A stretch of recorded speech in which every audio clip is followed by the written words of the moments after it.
Arun Jaitley stadium వేదికగా జరిగిన IPL 19వ season లో అద్భుత మ్యాచ్ జరిగింది. పంజాబ్ కింగ్స్ రికార్డు స్థాయి విజయాన్ని అందుకుంది. ఢిల్లీ క్యాపిటల్స్ నిర్దేశించిన 265 పరుగుల లక్ష్యాన్ని పంజాబ్ కింగ్స్ మరో 7 బంతులు మిగిలి ఉండగానే ఛేదించి అభిమానులను ఉరువు తొలగించింది. ఏకంగా 40 ఓవర్లలో 500కు పైగా పరుగులు వరదలా పారింది. రాహుల్, నితీష్ బ్యాటింగ్ ఓ రేంజ్ లా సాగింది. అయితే అంతకు మించి పంజాబ్ బ్యాటింగ్ హోరెత్తిందనే చెప్పాలి. దీంతో దెబ్బకు ప్రపంచ రికార్డు నమోదైంది. ప్రపంచంలోని ఏ లీగ్ మ్యాచ్ లో అలాగే అంతర్జాతీయ మ్యాచ్ లో ఇంత పెద్ద చేజ్ ఎక్కడా జరగలేదు.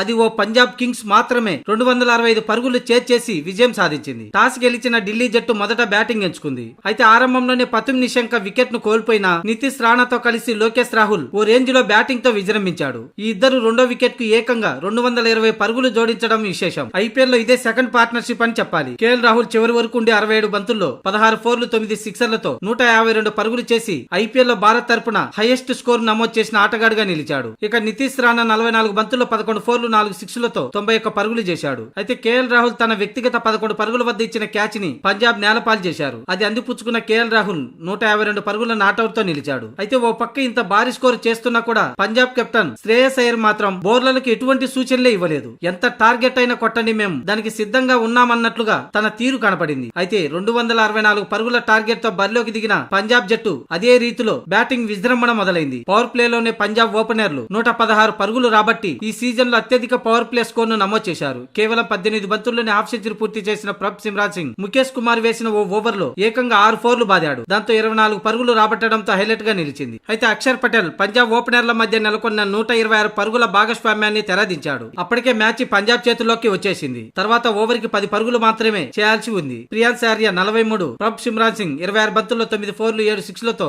76 పరుగులు చేసి అవుట్ అయ్యారు. అనంతరం క్రీజులోకి వచ్చిన కూపర్ కనోలి 17 పరుగులే చేసి పెవిలియన్ చేరగా నెహాల్ వదేరా 25 పరుగుల మెరిపించిన ఎక్కువసేపు క్రీజులో నిలవలేకపోయాడు. అయితే ఓ వైపు వికెట్లు పడుతున్న పంజాబ్ కెప్టెన్ శ్రేయస్ అయ్యర్ 36 బంతుల్లో 3 ఫోర్లు 7 సిక్స్లతో 71 పరుగులతో నాట్అవుట్ గా నిలిచి ఏ మాత్రం ఒత్తిడికి లోను కాకుండా బ్యాటింగ్ చేశాడు. తన మార్క్ హిట్టింగ్ తో ఢిల్లీ బౌలర్లను కోలుకోనీయకుండా చేసి బాధ్యతమైన ఇన్నింగ్స్ తో జట్టును విజయ తీరాలకు చేర్చాడు. అయితే శ్రేయస్ అయ్యర్ ఇచ్చిన 2 క్యాచ్ల్ని కరుణ్ నాయర్ నేలపాలు చేశాడు. అంది వచ్చిన అవకాశాన్ని శ్రేయస్ అయ్యర్ ఢిల్లీ బౌలర్లపై విరుచుకుపడ్డాడు. ఫోర్లు సిక్స్ల వర్షం కురిపించి మరో 7 బంతులు మిగిలి ఉండగానే పంజాబ్ కు విజయాన్ని అందించాడు. మొత్తంగా ప్రపంచంలోని ఏ లీగ్ లో అలాగే అంతర్జాతీయ మ్యాచ్ లో ఇలాంటి చేజింగ్ జరగలేదు. మొదటిసారి పంజాబ్ కింగ్స్ ఈ అద్భుతాన్ని నమోదు చేసింది. ఇక ఈ మ్యాచ్ లో 152 పరుగులు చేసిన లోకేష్ రాహుల్ తన సెంచరీ వృధా అయినట్టే. ఇక ఈ మ్యాచ్ లో ఒక కీలక ఘటన చోటు చేసుకుంది. క్యాచ్ పట్టే క్రమంలో లుంగి ఎంగిడి తీవ్ర గాయపడ్డాడు. ఈ క్రమంలోనే తన తలకి గట్టిగా దెబ్బ తగలడంతో గ్రౌండ్ లోకి అంబులెన్స్ వచ్చింది. ఓ 20 నిమిషాల పాటు మ్యాచ్ నిలిపివేశారు. చకచక అంబులెన్స్ లో